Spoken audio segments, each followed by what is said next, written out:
welcome back to my channel. My name is Sarah, and in today's video I'm going to be unboxing the Fire HD10 tablet.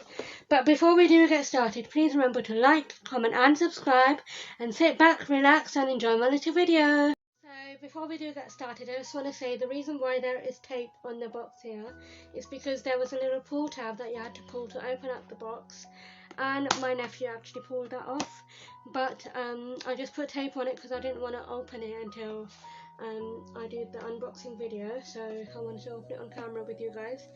But obviously he'd pulled it, so I had to put tape on it, but everything else inside is brand new, so it doesn't really matter anymore. Anyway, this is what the box looks like. It says Fire HD10 with Alexa, 32GB and 1080p. Then it has Amazon written down there, and this is obviously the Amazon picture, Amazon tablet picture, and I obviously got it in the white colour as well.